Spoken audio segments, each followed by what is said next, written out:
स्वागत है दोस्तों आप सभी का हमारी क्लास में।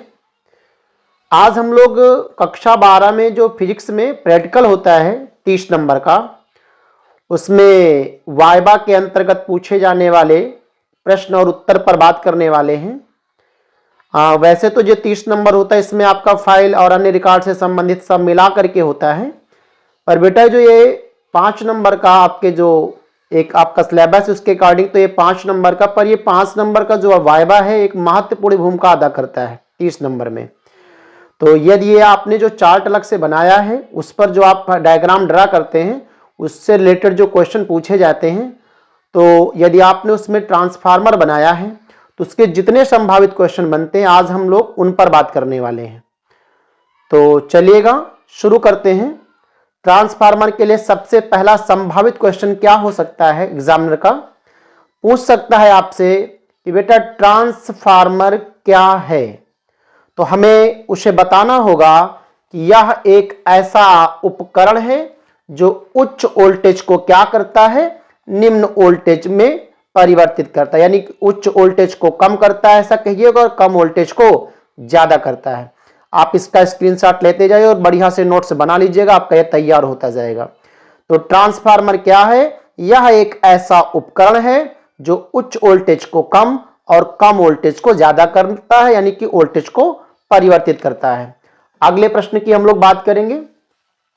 अगला दूसरा प्रश्न क्या लिखा हुआ है, ट्रांसफार्मर का आविष्कार किसने किया था।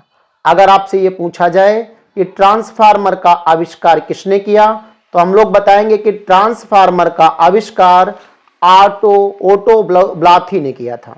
क्या नाम इनका, ओटो ब्लाथी ने किया था। वैसे बहुत हार्ड क्वेश्चन, नॉर्मल ही क्वेश्चन आपसे होंगे, पर जितने संभावित उतने सब लिख रहे हैं हम। ओटो ब्लाथी 1885 ईस्वी में। वैसे जो आपके पास ट्रांसफार्मर से संबंधित अन्य उपकरण कुछ आते हैं उसके लिए फैराडे ने पहले इनसे बता दिया था, लगभग 10 वर्षों पहले, लेकिन मेन सीरीज आता है ओटो ब्लाथी का।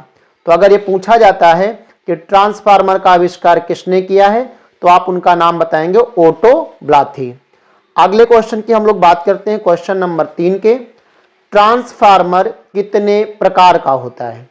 अगर ये आता है कि ट्रांसफार्मर कितने प्रकार का है तो हम लोग बताएंगे कि ट्रांसफार्मर 2 प्रकार का होता है।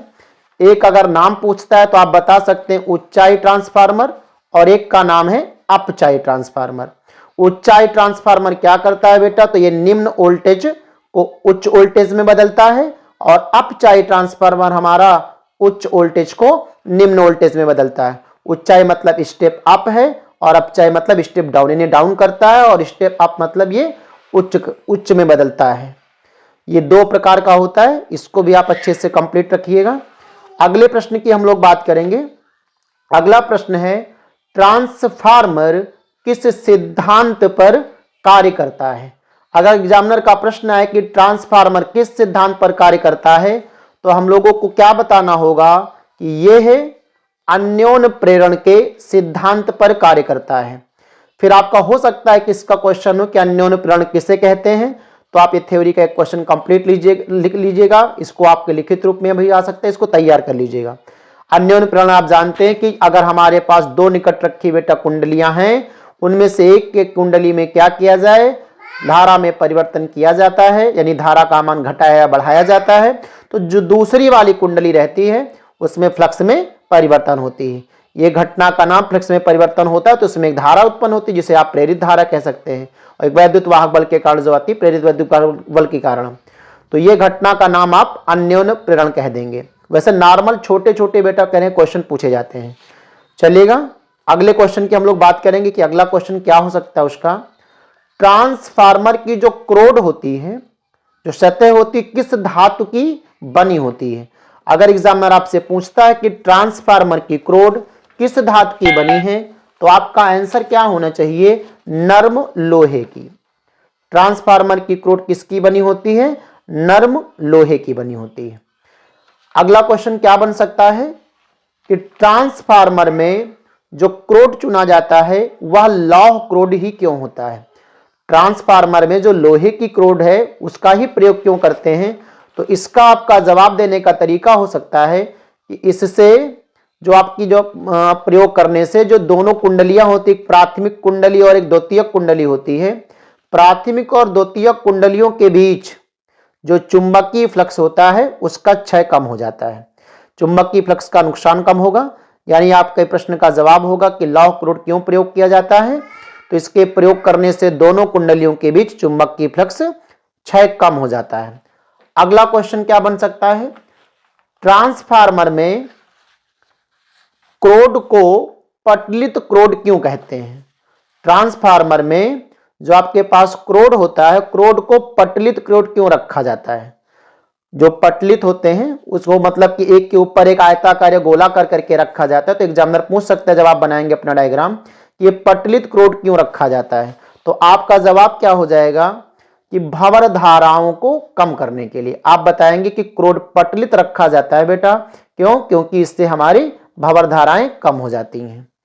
अगले क्वेश्चन की हम बात करेंगे, ट्रांसफार्मर में जो ये भंवर धाराएं आती हैं, इन भंवर धाराओं से क्या हानि है। अगर पूछता है कि ट्रांसफार्मर में भंवर धारा से क्या हानि है, तो हम सभी लोग क्या बताएंगे, इससे जो हमारा क्रोड होता है वह गर्म हो जाता है, और जब क्रोड गर्म होगा तो इससे ऊष्मा की हानि ज्यादा होगी। यानी आप बता सकते हैं इससे ऊष्मा हानि की दर बढ़ जाएगी, क्रोड गर्म होगा तो। अगले क्वेश्चन की हम बात करते हैं, ट्रांसफार्मर में तेल क्यों डाला जाता है, या इसके पहले ये वाला क्वेश्चन कर लेते हैं, ट्रांसफार्मर में कौन सा तेल डाला जाता है। अगर उसने ये पूछा है कि ट्रांसफार्मर में कौन सा तेल डाला जाता है, तो आप दो प्रकार के तेल के नाम याद कर लेंगे। एक तेल का नाम है पैराफिनिक तेल और एक तेल का नाम है नैपथेनिक तेल। ये दोनों में से कोई भी, पैराफिनिक वैसे ज्यादा सुटेबल होता है, तो पैराफिनिक क्योंकि इसका जो क्वथनांक होता है ये नैपथेनिक तेल की तुलना में ज्यादा होता है, इसलिए आप बताएंगे कि पैराफिनिक तेल, और या ऑप्शन में आप नैपथेनिक तेल भी कह सकते हैं। अगला क्वेश्चन है कि ट्रांसफार्मर में तेल क्यों डाला जाता है। पहले तो था कौन सा तेल डाला जाता है, अगर उसने पूछ लिया कि तेल क्यों डाला जाता है, तो आप बताओगे जो ट्रांसफार्मर होता है उसको कूल करने के लिए, यानी शीतलन प्रदान करने के लिए, ठंडा रखने के लिए हम लोग क्या करते हैं, उसमें तेल डालते हैं। जब हम तेल डालेंगे तो उसमें ठंडा रहेगा, जिससे ऊष्मा हानि ज्यादा नहीं हो पाएगी। अगला प्रश्न है, ट्रांसफार्मर का हिंदी नाम क्या है। यह क्वेश्चन भी पूछ सकता है एग्जामिनर, तो जितने संभावित थे सब लिख लिए गए हैं। तो ट्रांसफार्मर का अगर पूछता है कि हिंदी नाम क्या है, तो आप बताएंगे परिणामित्र। ट्रांसफार्मर अंग्रेजी नाम है, पूछेगा कि ट्रांसफार्मर का हिंदी नाम क्या है, तो आप सभी लोग बताएंगे परिणामित्र इसका हिंदी नाम है। अगले क्वेश्चन की हम लोग बात करते हैं, अगर एग्जामिनर हमसे पूछता है कि ट्रांसफार्मर की दक्षता कितनी होती है। एग्जामिनर का क्वेश्चन होगा कि ट्रांसफार्मर की दक्षता कितनी होती है, या क्वेश्चन बदल करके भी पूछ सकता है कि एक आदर्श ट्रांसफार्मर की दक्षता कितनी होती है। तो दोनों क्वेश्चनों को ध्यान दीजिएगा। अगर उसने केवल इतना पूछा है कि ट्रांसफार्मर की दक्षता कितनी होती है, तो हम सभी लोग बताएंगे कि जो ट्रांसफार्मर की दक्षता होती है वह 80% से लेकर 90% तक होती है। 80% से लेकर के 90%। अगर आदर्श ट्रांसफार्मर की दक्षता है तो लगभग में 100% के करीब होती है, पर कुछ ना कुछ उसकी हानि ऊष्मा के रूप में हो जाती है बेटा, इसलिए 100% नहीं होती, कुछ ना कुछ तो लगभग में आपको 100% बोलना होगा। चलिएगा अगले क्वेश्चन की हम लोग बात करते हैं। अगला क्वेश्चन है कि ट्रांसफार्मर की, मान लीजिएगा एग्जामिनर आपसे पूछता है कि ट्रांसफार्मर की दक्षता निकालने का सूत्र क्या है, तो आपको क्या बताना है दक्षता निकालने के सूत्र में कि ट्रांसफार्मर की जो दक्षता होती है वह निर्गत शक्ति बटा निवेशी शक्ति, यानी निर्गत शक्ति का मतलब पी आउटपुट बटे पी इनपुट। पी आउट बराबर जो शक्ति का फार्मूला होता है द्वितीय कुंडली से होता है निर्गत, तो V S I S secondary S से, और पी इनपुट अगर बताना है तो वीपी आईपी बताया जा सकता है। बहुत अगर डीप में जाता है एग्जामिनर तो आपको ये सब तैयार करने पड़ेंगे, नहीं बाकी इतने की आवश्यकता नहीं है। अगले क्वेश्चन की हम बात करते हैं, अगर वो इन्हीं फार्मूलों में से ऐसा भी क्वेश्चन पूछ ले कि ट्रांसफार्मर के परिणमन अनुपात का सूत्र क्या होता है, तो परिणमन अनुपात क्या होता है ट्रांसफार्मर का, आर होता है, और परिणमन अनुपात आर बराबर आपका जो द्वितीयक कुंडली का वोल्टेज और जो प्राथमिक कुंडली का वोल्टेज उसके बराबर, या कह लीजिएगा जो द्वितीयक कुंडली उसमें फेरों की संख्या और जो प्राथमिक कुंडली उसमें फेरों की संख्या के अनुपात के बराबर, या प्राथमिक कुंडली में जो धारा है और जो द्वितीयक कुंडली में धारा उसके अनुपात के बराबर, ये सब बराबर है। इनमें आप किसी के रेशियो के बराबर परिलमन अनुपात को अपना कह सकते हैं। अगर एक क्वेश्चन और बन सकता है, क्योंकि भंवर धारा नाम इसमें बहुत आता है, तो अगर पूछ सकता है कि भंवर धारा, अगला क्वेश्चन है कि भंवर धारा किसे कहते हैं।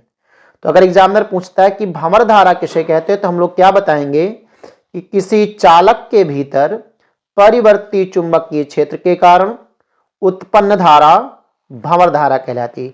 जब हमारे पास कोई चालक, उसमें हमारे चुंबकीय क्षेत्र का मान बदलेगा, तो उसके कारण जो उसके अंदर एक धारा होगी जिसका हम लोग भंवर धारा कहते हैं। ये जैसे जल होता है, जल में जो चक्करदार या लहरदार जल होता है, तो वैसे ही इस प्रकार की धारा का नाम भंवर धारा, इसी प्रकार जो है चक्कर लगाती है, इसलिए इसका नाम भंवर धारा है।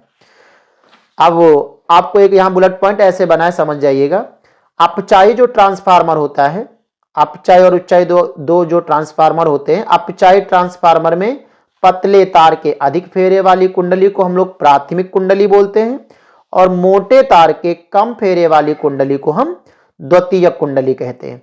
इसका उल्टा अगर आता उच्चाई ट्रांसफार्मर, तो उसमें पतले तार के जो अधिक फेरे वाली कुंडली रहेगी उसको हम द्वितीयक कुंडली, और मोटे तार के कम फेरे वाली कुंडली को हम प्राथमिक कुंडली कहेंगे।